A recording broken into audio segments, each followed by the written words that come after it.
there's a lot of firsts in that I'm the first female president to serve in 94 years of our college's existence. Wow.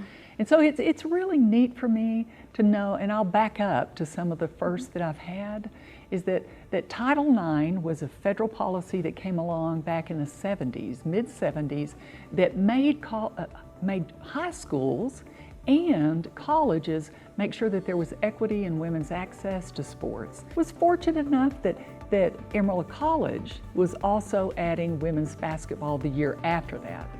So I got to come to Amarillo College on a scholarship, paid for my education, and so I was thrilled.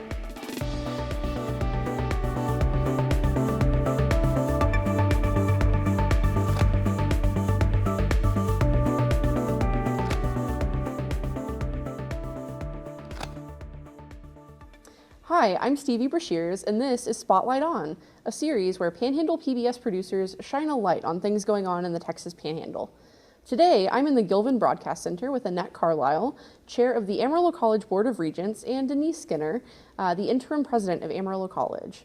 And today, we are going to talk about some things going on at Amarillo College and the search for a new president. So, can you tell me what the committee is looking for in a new Amarillo College president? They're looking for someone who would be a good leader, who will be a good leader, who will step into our culture and really embrace it and move forward for the good of our students and for our community. Who that person is, we don't know yet. So we're just in the beginning phases. And I think probably to add to what Annette's saying is that we're looking for someone who can be connected with the community at both the local, state, and national level. And that they need to be out representing the college and our community to stakeholders that for employers, for our representatives and leaders, to our government, and that we just need to make sure that Amarillo College is being represented and has a voice at all levels. The other piece that I think that would be important would be for them to really dig in to the financial health of our college, for being able to raise money for the college, to be able to manage the resources that we have coming in from the state, to make sure that we're doing well and growing the college and using the money that we have currently effectively. Can you tell us a little bit about what's going on at this point in the transition, and if there's, an end goal date in mind, how things are going? Well, I wish I could tell you that, and if I'd have told you that 6 months ago, we'd already been, I would have said now, but these things move a lot slower than I even realized. But we started the process in June with a special meeting to really set out how we were going to do this process, and we pretty much stuck to that.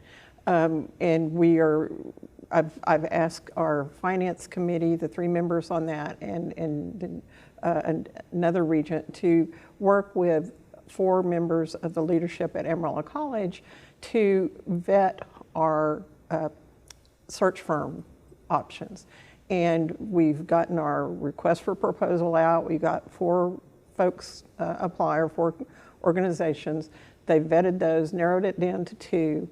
We've already worked with the Aspen College Excellence Program to set those parameters. What are the key elements and attributes that we want for the future to lead the future of Amarillo College? And the entire board participated. They had also interviewed a number of community members ahead of time and really narrowed it down and did a workshop with us. Josh Weiner came from Aspen College Excellence Program and worked with us one evening to really flesh that out. And that's what the search firm will use, along with the search committee that will be appointed to move forward and take applications and do interviews. Stevie, what that happens after that is the search firm will take, after working with our board and the search team, what they'll do is take the information they've garnered from that and go back and develop their marketing plan for how do we do a nationwide search. So they will cast their net nationwide and people will start applying. They'll go out and recruit people. They'll know of other people that they've worked with at other colleges that they may be the perfect fit for Amarillo College, and they'll bring them back. They'll vet them. and their top candidates, they will let the college then have a look at those. And then based on that, we will interview those candidates, bring them on campus, let our campus community and our local community come in and be a part of looking at those candidates to see, do they fit us or not? So the whole interview process, they will just help us through that to bring the best qualified candidates to Amarillo College to make sure that we have the chance to look at those, interview them, and make the selection. And our search committee will be led by fellow Regent, Dr. Paul Proffer. Oh, awesome. Very cool. How have things changed since Russell left, just kind of in general across campus? Well, I know your life has changed a lot. Yes. We were very fortunate to have Denese Skinner say yes when I went and asked, would you consider being the interim if this happens? And she said yes before I got out of the office. So I thought she would have to think on it, but she's a dedicated leader and doing a fabulous job. We miss Russell. We're sorry he left, but we will move on and continue the excellence that Amarillo College is known for because we have such a wonderful team. We've got a great board. These folks are dedicated. We're well known in the community and have a really good, reputation in the community.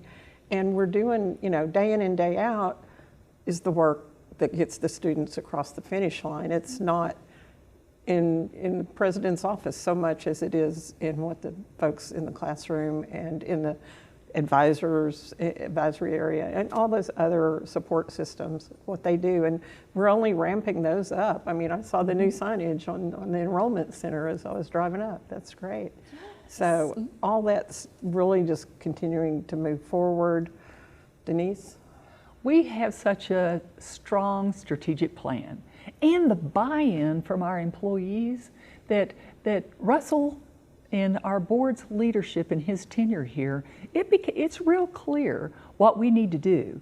It's real clear how we approach what we do. Our values are really clear. And whenever you know what your theory of change is, which is remove a life barrier in an accelerated learning environment in a deep culture of caring, Stevie, we know what we have to do. And we're continuing to do that. With Russell here or Russell gone, we are very dedicated to doing the things that we need to do to make sure our students are successful. And so that's what's really heartwarming, and it's got to be comforting for our board, is that we know what we need to do regardless of who's at the helm, and we're going to continue to do it. Is there anything else that y'all want to add about the transition or the search or anything like that? I will. The board knows how important this is. And this is one of the few real roles of a board of regents. We hire and fire the executive officer. We set policy, we set tax and budget. And really, we can help with the vision and the strategic plan and the where we're going. But really, this is our big job, and we're not going to take it lightly. We're going to do due diligence in vetting any candidate and in getting the person that's the right fit for our community and our college. Well, we have a few questions for you, Denese, to get Yes. to know you a little better. So you started at Amarillo College as a student on a basketball scholarship. Can you tell us a little bit about your journey from Amarillo College student to interim president? I sure can. What's interesting, Stevie, is that there's a lot of first, in that I'm the first female president to serve in 94 years of our college's existence. Wow.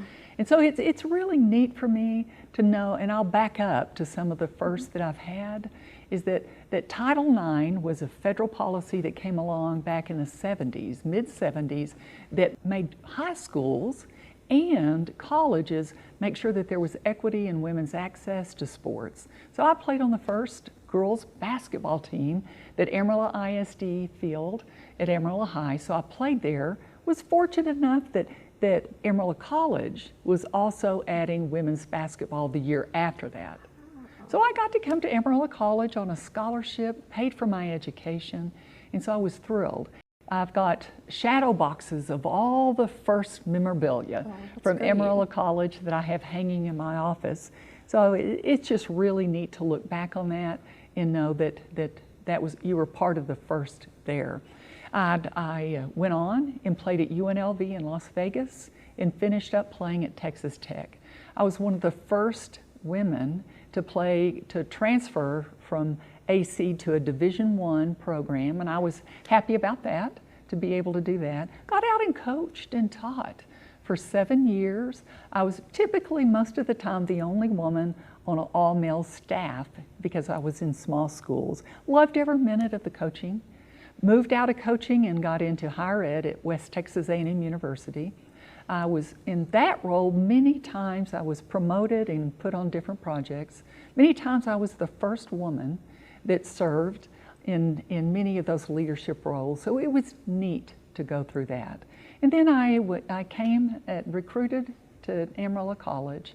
I came back, and what a thrill it was for me to come back to Amarillo College and work. And for me to come full circle back to where I started was really an honor for me. And then to serve in the current role that I'm in now as the president, what a neat deal. Wouldn't it be neat if everyone who got their start at a college could circle back and be on the leadership team of the college? It's just an honor for me, and I love it. That's wonderful. It is a very just a neat experience to come back to the place where you got your start. I was also an Amarillo College student, and now I get to work on campus, so it's a great place to be. I think we can all agree on that. I do. You touched on this a little bit, but what does it mean to you to be the first female president of Amarillo College? Well, first of all, I think it's important that we recognize that the Board of Regents are the ones that said yes. So, but for y'all as regents to get out of the mold of what typically happens for upper leadership in a college, that it's typically a man. And for them in 94 years, for this board to be the one that says, we're going to choose a woman. And the fortunate thing for me is I think qualified woman, that whenever they looked around at who was in their pool of candidates, I'm thrilled that they tagged me, chose me to be a part of that. So it's an opportunity for our college and our community to be a barrier breakers, to be part of equity and inclusion and opportunity to be able to have me. It's a role model for other people, other women who are wanting to strive to be the leader of their company, their corporation, or their community college or university, to say it's possible. And just to be able to say that it's long overdue, that women are recognized for their ability and their opportunity and their place at the table, and not just necessarily at the table, but at the front of the table, at the head of the table. It's long overdue. Annette, did y'all have any conversations about that? A few, but what I will say is I think a woman approaches things differently, and I know that probably sounds sexist, but women hear things in a room differently or feel the body language differently.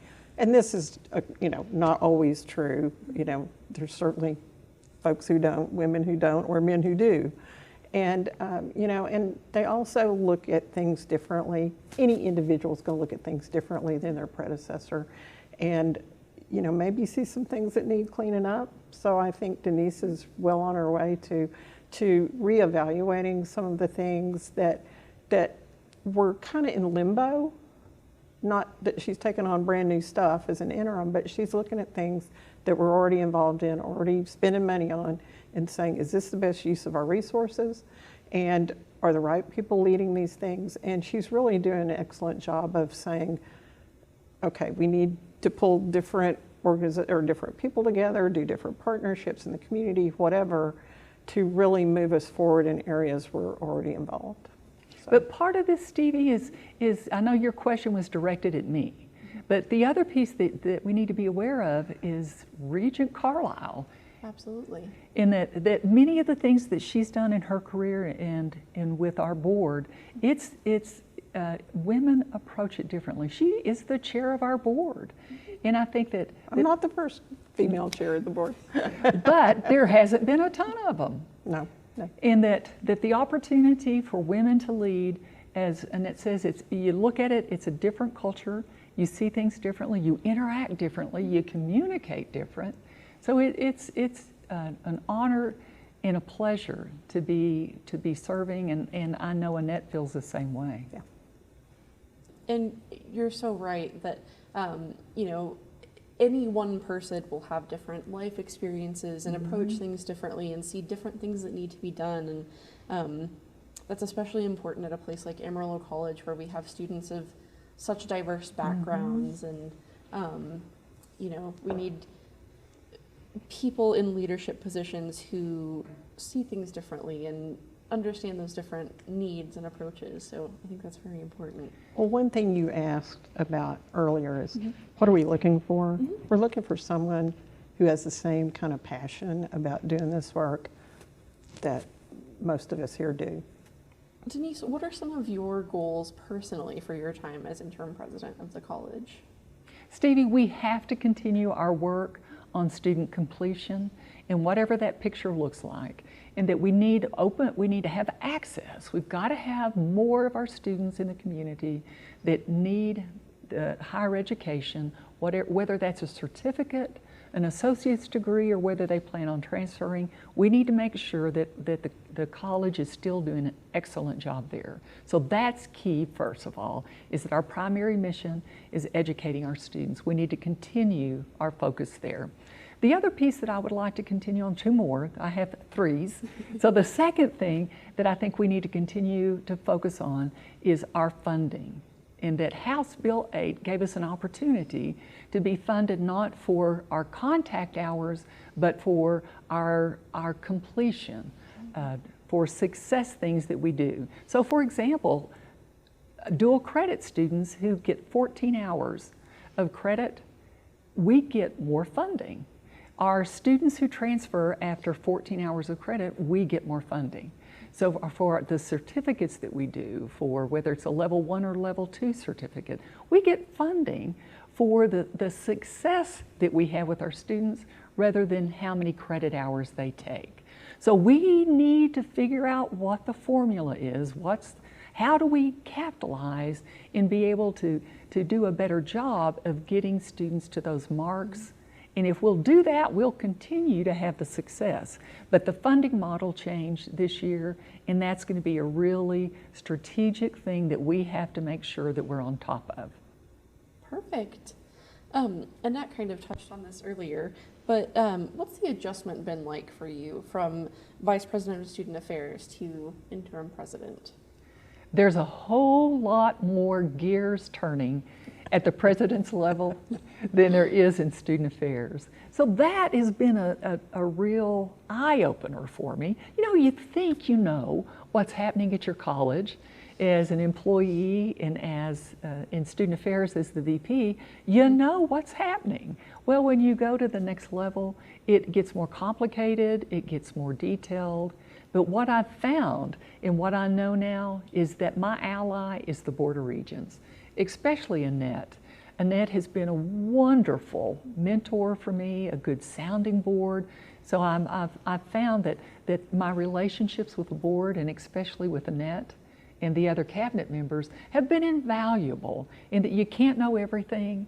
And I think even if Russell, in his role, that he was there forever, there were many times that he and Annette communicated to be able to talk about what was necessary and needed. And so certainly for me being a novice, I need to rely on those folks that have been at the college and know what's going on to guide me. So more complicated, a whole lot more gears rolling. And I'll just point out, as current board chair, that's part of our job, is to interact with each other at a higher level than if I weren't board chair. So whoever board chair is certainly involved at a much higher level. Well, I want to open this question back up to both of you. But in general, what do you think makes a good leader? I will jump in. To me, leadership is taking responsibility, and taking responsibility to make a difference. And it's not always easy. In fact, many times leadership is difficult, It's complicated, it's challenging, but it's keeping that vision in the forefront that you're bringing you and your team along together towards. It's sticking to the mission and not getting sidetracked by all the shiny things that are out there in our world. It's building relationships, it's good communication. And I'll just say, as I pass it off to my right, she's doing a great job of all those things. But what is important on this leadership piece is that I want to come back to Anette, in that you really have to have courage to see a problem and go after it. Annette, when I first met Annette, she was working on a project called Panhandle 2020. Annette, share a little bit about what the goal was there. Well, that started 20 years ago, yes. And our focus was to build a better community and look at our numbers, look at the data, and say, is this community we want to live in 5, 10, 20 years from now? And we called it Panhandle 2020 because back then 2020 was so far away. But Russell was involved, Denese was involved from WT at the time, and a lot of other players in our community. And we pulled together and studied things and really focused over time on 2 main things: educational attainment and trying to improve access to education for our entire region, as well as strengthen those pathways between institutions or within the K-12 world when I was on the school board, between elementary, middle, and high school, then to college. And so we've been partners for a long time at a much stronger level than we were before. But we've noticed that the biggest challenge to educational attainment was the challenge of poverty in our community, which is a high poverty community. And while our educational attainment rates have improved, our poverty continues to grow and challenge too many individuals. And so we're trying to do everything in our region. Through Panhandle 2020, we built a lot of partnerships and a lot of things, but Amarillo College really embraced the work and really put things in place to help meet the needs of our low-income students and even our staff. So we really try to be aware and to meet the needs of our community. And it's evolved into the Panhandle Community Partnerships. That's a regional partnership that's housed under the Amarillo Area Foundation, the work at Amarillo College, and a number of things across the community. So. But Annette had to be the one with the idea. She saw the need, and she said, I'm not going to sit here and not do anything. So she started collecting these people, influencers, around the Texas Panhandle, and said, here's what we've got to go do and make this happen. So if you're talking about leadership, it's somebody who can inspire. You see a problem, you can inspire other people to get involved in the solution and continue with you. So Annette was really a big push behind what we're currently doing here at Amarillo College because of the work she did starting in 2020 and the willingness to... No, in 2003. 2003? Yeah, 20 years ago. Oh, that's true. Yeah. 2003. To be able to push that agenda and stick with it and stay with it, that's some tenacity. And so your leadership, if you just want to have a model and say, okay, what does it look like? It's Annette. All right, so for me, what I think that leadership looks like is, Annette mentioned it, it's about how you build relationships with the people with whom you work. And I think it comes in trust, stability, compassion, and hope. And that if I can provide those 4 things for the people that I lead, things go better for everybody. So the trust piece is do I do what I say and say what I do? Am I dependable? Can you count on me? That's the trust piece. Stability, we all need to work in a place that's safe and where we can make a living. And so there's some stability there that you can count on making a living. Compassion, we need to not just be so hardcore that we don't understand that people are people. There are things that happen to us as we go about our day-to-day lives. And if we can have a leader who understands that loves me, that has some compassion, that is generous, but at the same time holds my feet to the fire and we're going to accomplish things, creates a whole different type of relationship. And then the last thing is hope. We need to make sure that people see that the future will be better than today, and we have the power to get there. I think a good leader creates that hope by putting together a plan that is doable, that people can get behind and go do. At Amarillo College, what that looks like, remove a life barrier in an accelerated learning environment in a deep culture of caring. So if you put that together, that gives you hope about how are we going to change Amarillo College and the students in our community. You can do it through trust, stability, compassion, and hope, and a good theory of change. Okay, that's 4, not 3. Okay. Thank you for counting, Annette. We're taking points off for that. All right. I say I can't do math in public, so maybe I can't. That was great. That was great. Do either of you have anything else that you want to add? We look forward to bringing in the right person for Amarillo College and for Amarillo and the region and the state. We are not only leaders in our community at Amarillo College, we have become leaders throughout the state and leaders throughout the nation. People are copying us all across maybe the world, but I just know national stuff more and state things. And we're going to continue to do that. So we've got to have the right fit. We've got to have the right person to embrace our vision and add to it and work with us to move forward. And what an honor, Stevie, it is to be in Amarillo, Texas, at Amarillo College at this very time and space, to be able to serve and make an impact. And for me, you know, I sit and think, okay, what is it that the contribution I'm going to make? And what I've found is that if you just give it your all, wherever it is you're doing, things work out. And so for me, throughout my career, that's what it's been.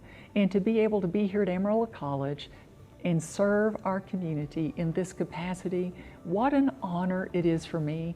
And I hope that I can make the impact that people are going, you know what, she wasn't there very long, but she made an impact. That's what I'm after. Beautiful. Well, thank you both for being here today, and thank you for joining us on Spotlight On. Tune in next time to learn more about what's going on in our community.